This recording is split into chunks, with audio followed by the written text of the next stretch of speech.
the most common response is, I need more leads. But if we truly tracked every lead in a CRM, we would see that you actually have more than enough leads. In fact, you might have too many leads, which is why you're not closing at the rates you need to close at. And so that's a conversation that doesn't happen enough a lot in a lot of sales organizations. It's always, we need more leads. And if we can be efficient with that, I've told clients you can spend less and make more.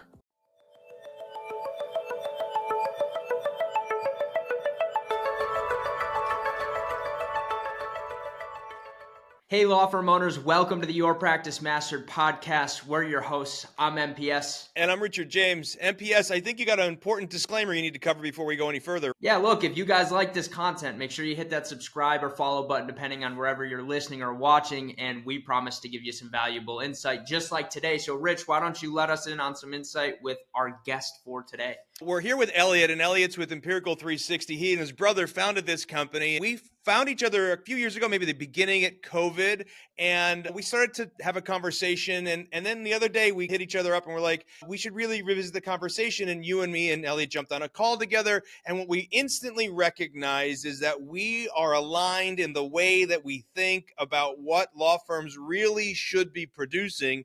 And the answer to that question is profitability. And so, Elliot, you even have a t-shirt that talks about this, don't you? Yeah. We have a t-shirt that says EBITDA, which is just a fancy word for profit. It's all about what are you taking home? I love it. I'm disappointed you didn't wear the t-shirt. I'll be straight with you. I honestly, I looked at it this morning and I'm like, should I wear it? You know what? I'm going to look professional today. I'll wear it on another one. Fair enough. We'll have you back. You can wear it again. So, Michael, why don't you lead us off and let's go in the direction you want to go.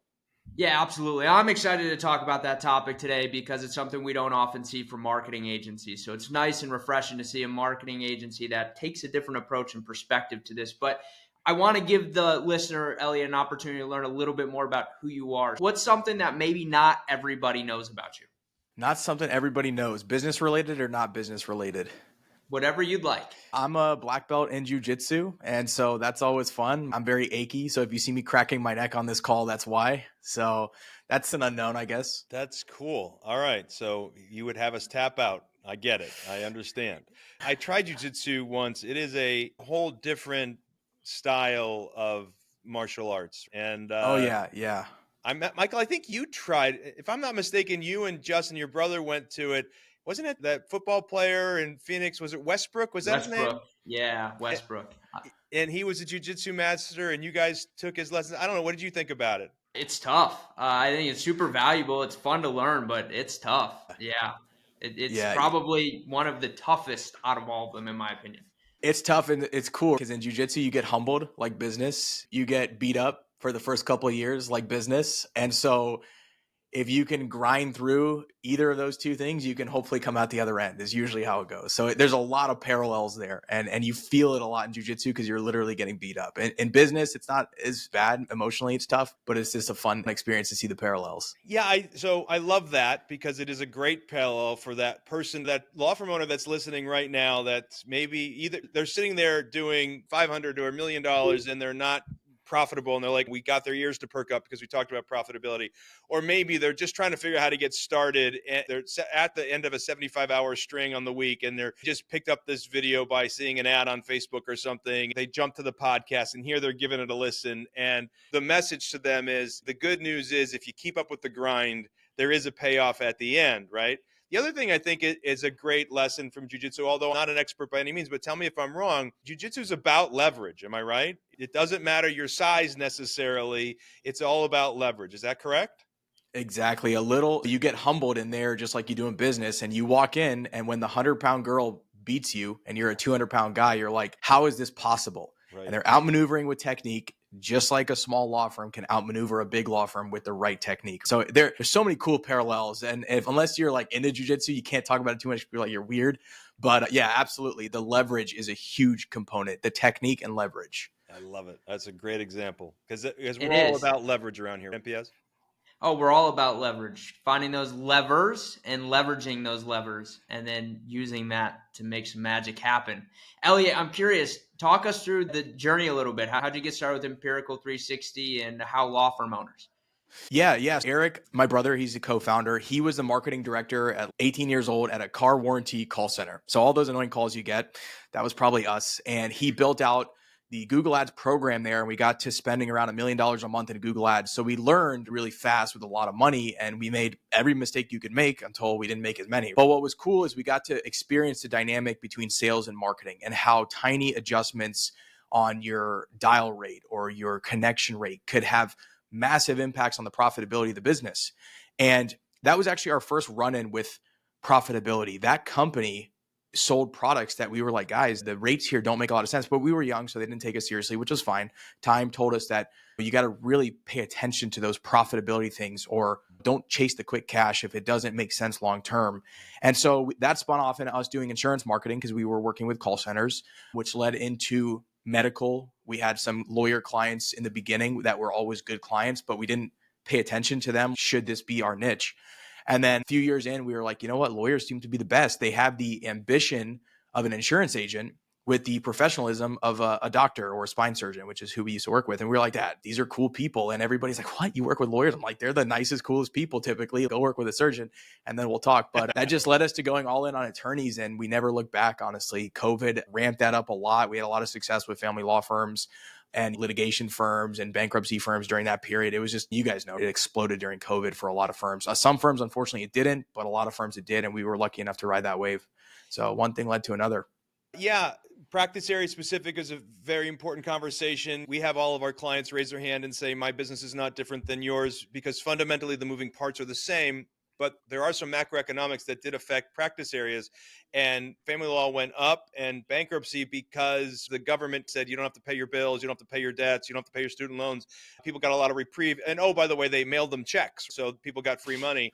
So we got free money, businesses got PPP money, and people didn't have to pay their bills. So bankruptcy really went down for a very long period of time. But it became so competitive though, right? Like the cost per lead, just like they were scrounging. And I was like, guys, this is tough. This is a tough one. But it was that the good ones who worked with companies like yours, who could figure out how to generate them a lead, didn't pay as much to the cost per lead as they did to the cost per client acquisition. And then they learned how to pull the levers, as Michael said, figuring out how to maximize their set rate, how to maximize their show rate, how to maximize their hire rate, how to maximize the client value. To your point, let's not try to sell $995 bankruptcies, right? Because that's not going to get us to where we need to be. We need to be selling a Chapter 7 at the right number. And so anyway, practice area by practice area, these little side conversations need to happen. But the fundamentals are always the same, that what you have to do is you have to be able to learn how to generate leads consistently at a rate that makes sense. And then you have to convert those leads over to the next layers that we call the perfect client life cycle of getting an appointment to set, getting them the show, getting them to retain the firm, getting them to pay their bill in full at a rate that makes sense and allows for profitability. And when you can get all that to match, you open up another can of worms that is a problem, which is now you got to get the work done, which, that's another issue. But as long as we're starting off profitably, we can actually make some moves in the right direction. And so I appreciate that. And I love that you fell in love with working with attorneys, because I did too. I didn't work with attorneys. I didn't even know what an attorney did, if I was honest, back in 2008, right? Because I'd never been in their world. And so when I stepped into their world and I got my first introduction to them, I'm like, oh, these are just like business people that don't really know how to run a business, right? For a lot of aspects. But look at the good work that they do. How could we help them do more of the good work? And that became a passion of mine. Let's find business owners who chose law as their business, who want to learn more about running a small business so that they can serve more families and help them in their deepest, darkest moments. And that really has been my passion for the last 15 years. And Michael, MPS, you've been really started helping them on pulling that one specific lever, which was converting more leads during the consultation. But enough about us, Michael. Let's break back into Elliot. Where do you want to go from here? I want to focus a little bit on this conversation of profitability from a marketing agency's perspective. So, Elliot, my question is, what do you feel is the number one mistake law firms make when it comes to their profitability from a marketing perspective? Where do they seem to go wrong? I could think of a lot of things there. I'll start with the easiest one, and that is we need more leads when we have inefficiencies in the acquisition cycle, and mainly around that sales tracking component. I can't tell you how many firms I've come into where the data was so messy. And I don't mean that to be insulting, but so much waste is happening. And the most common response is, I need more leads. But if we truly tracked every lead in a CRM, we would see that you actually have more than enough leads. In fact, you might have too many leads, which is why you're not closing at the rates you need to close at. And so that's a conversation that doesn't happen enough a lot in a lot of sales organizations. It's always, we need more leads. And if we can be efficient with that, I've told clients you can spend less and make more. It's truly so fun to manipulate those numbers on the sales side of things. That's a big one. The other one is we have to do all the things when it comes to marketing. And it's very easy to hit 7 or even multiple 7 figures with a single source of leads. And what I like about that is predictability. I know that when this lead comes in, it's going to set at this rate, it's going to show at this rate, it's going to close at this rate. I don't need TikTok yet. I don't need Facebook yet. I don't need SEO in some cases yet, right? If you don't have the time to wait for that slow burn, maybe it's not the right time for that smaller law firm. And I can't tell you how many people I've told that to, and they look at me like I'm crazy. So those are 2 big areas where we put out a lot of cash on marketing when that cash could be sitting in our pockets, honestly. And if we focus on closing, we could have more cash in our pockets and still get away with the marketing we're doing. So that's a couple of them. I think of other things where we've always hired a little slower in our company because we made mistakes early on where we just staffed up too much, or we bought a really cool office and a really cool coffee machine. I think a lot of waste happens there where we try and keep up with the Joneses or the people on social media. I got to have this awesome office and I got to have a really cool custom logo that cost me $10,000. And we did that. And early on, when Eric and I were making $1 million, we were spending $1 million. And then COVID hit and we're like, we have no money. What do we do now? So we still had a lot of good revenue, but we had to make really hard choices. So I don't like overextending myself too much. It's a risk tolerance. It's a personal thing. But those are my 3 buckets, I would say. For attorneys specifically, the waste around lots of leads. They have tons of leads. Such a high demand practice. Any one of the practice areas, there's so much abundance out there. But it's usually internal that they can get a lot of wins for profitability. Wow. Like 3 of the biggest buckets there are, right? So we'll put the first one under giving you more leads would be a sin. We'll put the second one under the idea that I'm going to actually go to the third one. You should save your way to solvency and sell your way to success. Save your way to solvency. Make sure you control your expenses. And we'll put the third one under, which is the second one that you said, which is stop chasing the bright and shiny object. Let's master one discipline and do it over and over again and keep getting more and more results and keep investing and going deep on that particular source. So we can unpack all 3 of those together, but do you feel like that's an accurate summary? Did I get that right, MPS? I think you said Elliot, it better than I did, unfortunately. I I think you said it better than me, like I said. So No, I don't know about better, just different. So it's just a different view. MPS, do you think I hit that summary correct? Yeah, I did. And I want to touch on that first one. So here's my thought on that first one, which is that we need more leads. If we're being honest, if a firm is working with a marketing agency, I think the reason that becomes the go-to is because that's easy. It's easy to do. It's easy to go to your marketing agency and say, hey, we need more leads. And if you've got the funds to do it, it's real easy to just allocate the money there. It's not as easy in some cases to fix the conversion metrics. So we look for the easy path. And I think that's what a lot of law firms do, good, bad, or indifferent. It's what a lot of them do. And so they think the easy path to growth is get more leads. We're good to go. Really, I'd say that's actually pretty harmful. Rich, what do you think about that? Would you agree with that?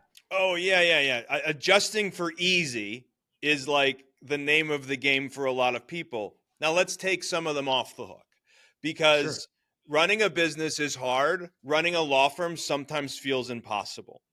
So most law firm owners were not given business training, and those who were given business training forgot that they were supposed to use that in their own business. And almost all of them started by being the technician, the practitioner. And so all the work that comes through falls on them.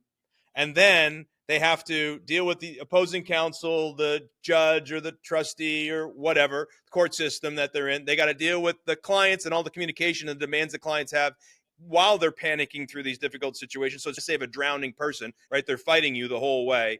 And then on top of all of that, they got to manage whatever team members they have. They've got to manage the vendors that they have. They've got to manage the lead flow. They've got to figure out how to manage the phones. And some of them just get so inundated with the first couple that they never get to the latter. And then they wonder why they are where they are. And it's just because they're drowning in their own busyness, right? And so optimizing for easy is really a sense of survival because they can't imagine another rock. Elliot, I imagine you see firms all the time where you feel if you throw them one more thing to do, it's the rock that's going to sink them, they feel like. Is that correct? Yeah, absolutely. Hey, go revamp your sales process. Like, what? Or to go get your site redone. It's just too much, especially if they have everything else that's going on. It's interesting. So the truth that they believe is true is that if they hold on to, if they have to do one more thing, they're going to sink. But this is very much the story of the person who's mining for gold, who is literally just inches from the gold vein, and they quit. And this is where you talked about in the beginning with jiu-jitsu, that it was years of frustration and grinding it out, and finally you get to the win. And that's really what this is. Lawyers a lot of times either haven't been told anything and they figured it out on their own, or they've been told bad information by companies who don't have their best interest at heart. And so they've been fixing all of the wrong things, and they've been optimizing for easy now. And what really has to happen is just that one more carburetor adjustment that's going to start to set them free. Let me give this a mathematical calculation to keep it really simple. I know a lot of attorneys don't like math. This is just going to be arithmetic, folks. No calculus here.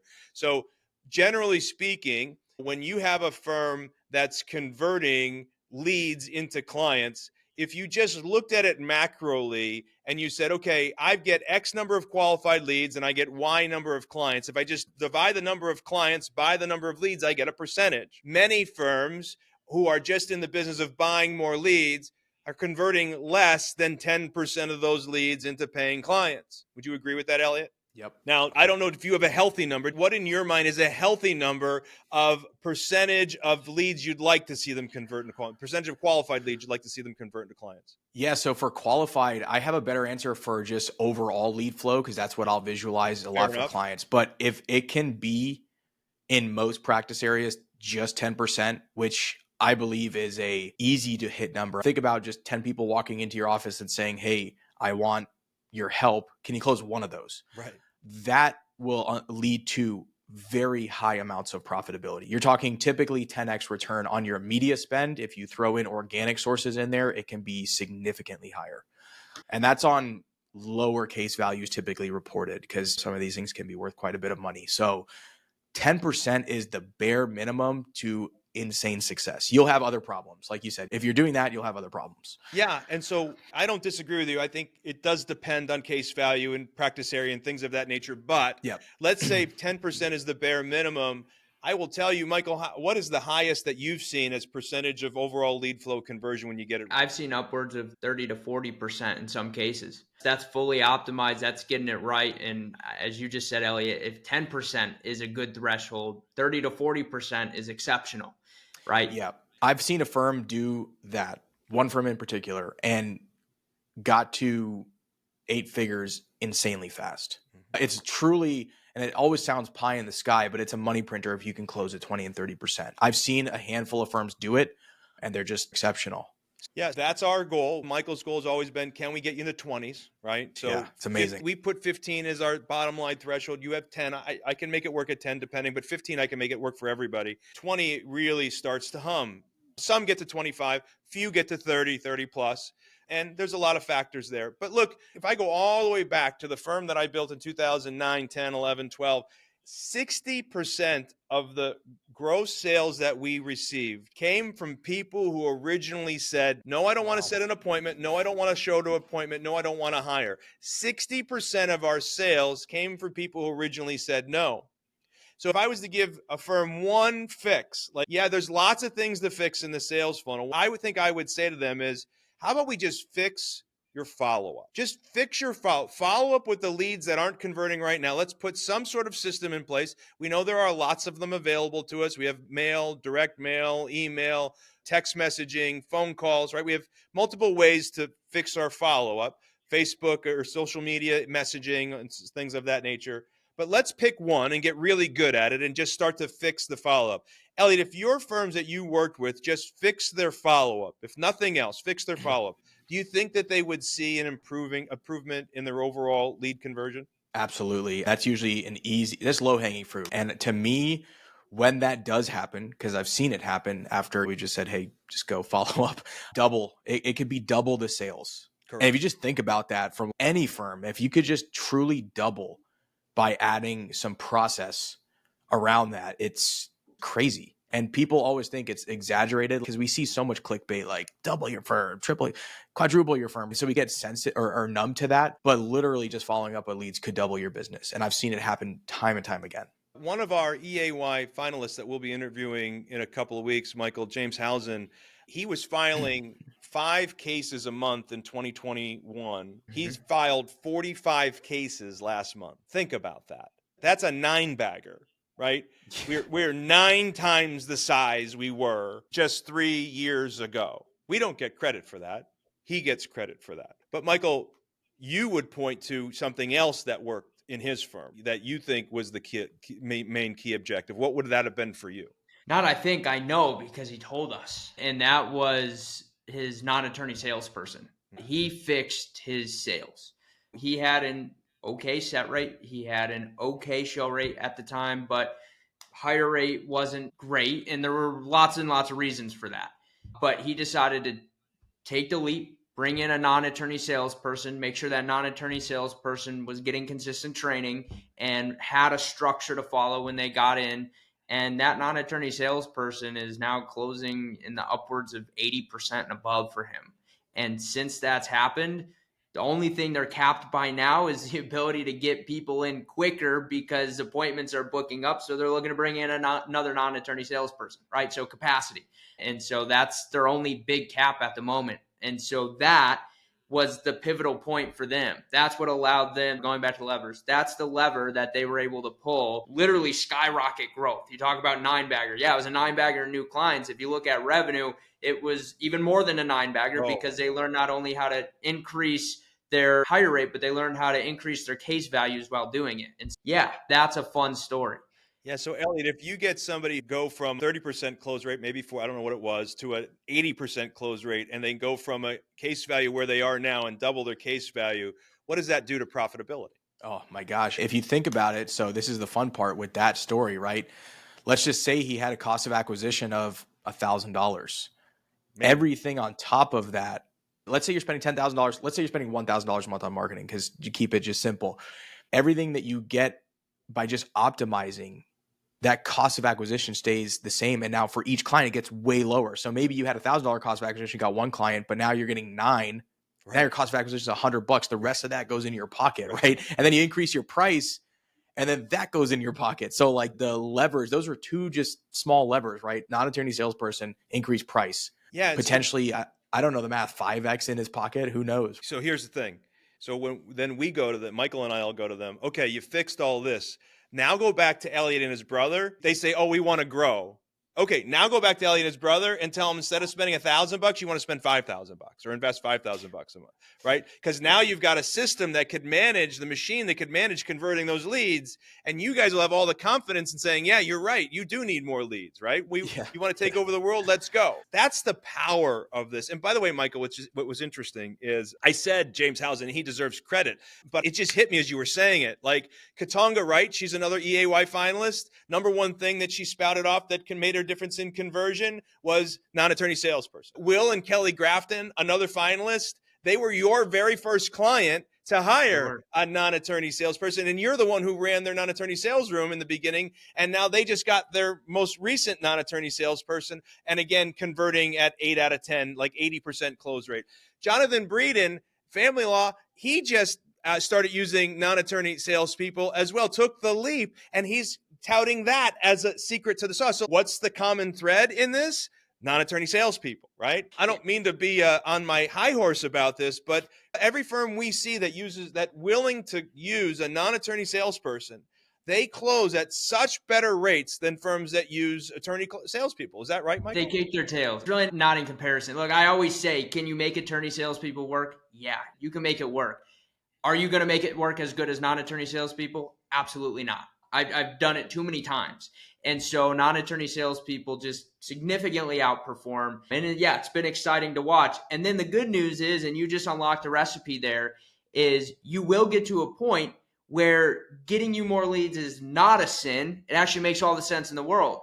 But that's after you've mastered your conversions. Once you actually have the system in place where you can consistently depend on a set rate, a show rate, and a hire rate. Now, just throw gasoline on the fire, right? Now you can go to someone like Elliot and start to amplify your marketing spend because now it makes sense to do. Would you agree with that, Elliot? Yeah, absolutely. Learn on the lead flow you have, or there are easy ways to get leads that are qualified where you don't have to put out tons of money, and dial your metrics in. Everything becomes easier. You solve acquisition at that point. Your problems are hiring more attorneys or hiring other people, right? Like that becomes the problem, which those are good problems to have. But it's amazing to see. And if you just think about what you guys said, right? An attorney didn't go to law school to sell.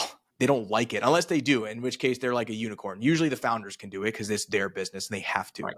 But your other attorneys, they don't want to sell. Salespeople, let them go. Do your thing. It makes all the sense in the world. And the firms that scale, that do it at scale, all of them have non-attorney salespeople. Very rarely are you having attorneys coming in to bail them out. At scale, it's always the non-attorney salespeople. So, Elliot, look, you're a high performer. What do you do on a daily basis? What are some of your success habits that lead to the continued success for you guys? We do jiu-jitsu in the mornings, or we work very early, right? That nice quiet time of work. So one of those two things happens. Make sure to work a lot, honestly. We work because we love it. It's not one of those things where it's, oh my gosh, I'm working so much, but it's fun to solve these problems. And we just love driving that growth, whether it's our business or our client's business. You get to hear me like I'm a nerd, right? I love the wheels turning of, man, I change your set rate and bam, you just doubled your business. So that's what we do all day. But as far as like outside of work, it's jiu-jitsu, it's family, and then trying to get as much sleep as I can, which is tough these days. I got a 2-year-old, but the life right there. Those are the success habits, really focused on driving our clients' results. That's the big thing. I have a 4-month-old puppy, and the 4-month-old puppy actually sleeping through the night. And I'm like, I don't know what to do with myself because I'm not getting woke up at 2:00 in the morning anymore. So yeah, puppies can be rough, especially because when they wake up, they're doing damage somewhere. That's right. Exactly. Okay, so back to your wheelhouse real quick. So if you got a firm, so we talked about conversion. I want you to be able to work in your specialty a little bit here. I know that you get how to sell, you get how to convert, you get how to be profitable. But let's take a firm that is either not happy with their existing agency because they're not producing, or they don't even know where to start. Where do you start them? Again, because you said, let's not lose focus. Let's not try to five things. Let's master one thing. What do you want them to master first, marketing, to start generating leads or to increase generating leads? Yeah, that's a great question. I love this because I'll tell you what a lot of agencies do. They will sell you everything all at once. And the reason for that is, just so you understand the agency model, is you're stickier. You'll stick longer if I do your website and I do everything for you. And then you don't leave and I make more money.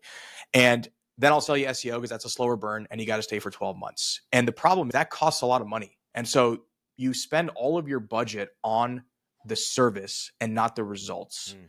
And what I tell people is you want to tier into your marketing. You want to make sure that you can close internet-based leads. Everyone can close referrals, right? Well, I shouldn't say everyone, but for the most part, you should do well with referrals. Can you close leads that don't know you, like you, trust you? A lot of attorneys can't. Not because they're not good salespeople. They just have holes in their bucket. Could be the show rate, could be the phones. You guys know that better than anybody.